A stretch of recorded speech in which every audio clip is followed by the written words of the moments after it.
পর্যন্ত ঢাকা বিশ্ববিদ্যালয় কিংবা কোথাও শহীদদের স্মরণে একটি কর্মসূচি পালন করেছে? আমরা তাদেরকে আহ্বান জানাচ্ছি, এক যুগে একটি কর্মসূচি দেখাতে চাই, যে কর্মসূচির মাধ্যমে আমরা ঢাকা বিশ্ববিদ্যালয়ে তাদের কারা গুপ্ত সংগঠনের নেতাকর্মী, ঢাকা কলেজে কারা, তিতুমির কলেজে কারা, জগন্নাথে কারা, জাহাঙ্গীরনগর কারা, মহানগর কারা আমরা দেখতে চাই। আমরা জানি এ ধরনের শক্তি এখন পর্যন্ত তারা কোনোদিন অর্জন করেনি। সেজন্য গতকাল সারা ঢাকা শহর থেকে, চট্টগ্রাম থেকেও নিয়ে এসে একটি মিছিল করেছে।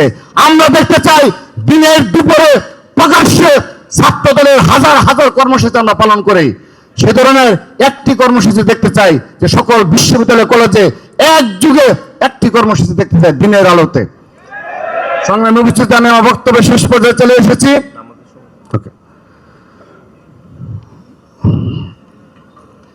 সংগ্রামী উপস্থিতি, সর্বশেষ একটি বিষয় অবতারণা করে আমি আমার বক্তব্য শেষ করব।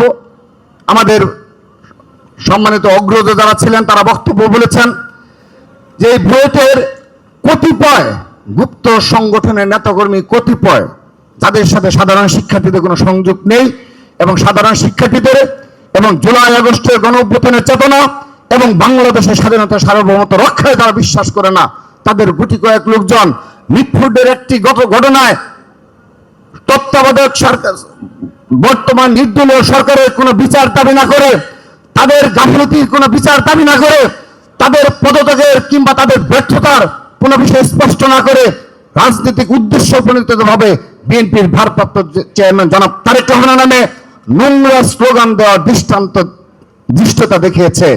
আমরা নম্রভাবে আপনাদের অনুরোধ জানাচ্ছি, এই গুপ্ত সংগঠনের নেতাকর্মীদের অনুরোধ জানাচ্ছি, আজকে যে ভাষায় এই জাতীয় নেতৃবৃন্দ কত সাবলীল ভাষায়, কত ভদ্র ভাষায় জবাব দিয়েছে, একটু দেখে শিখার অনুরোধ জানাচ্ছি। কিন্তু আমরা যারা রয়েছি, যারা রানিং ছাত্র দলের নেতাকর্মী, আমরা কিন্তু বেশি দিন সহ্য করব না।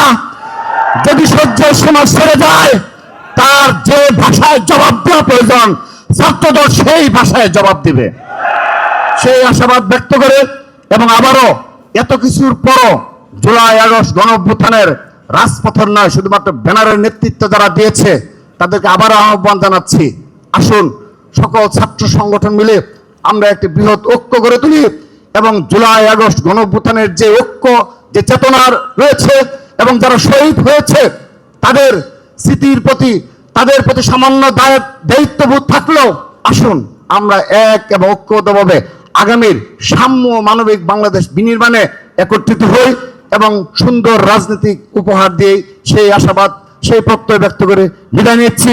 সবাইকে ধন্যবাদ। বাংলাদেশ জিন্দাবাদ, বাংলাদেশ জাতীয়তাবাদী ছাত্রদল জিন্দাবাদ। শহীদ রাষ্ট্রপতি বীরোত্তম অমর হোক, মা মাটি ও মানুষের নেত্রী, আপসীন দেশের নেত্রী বেগম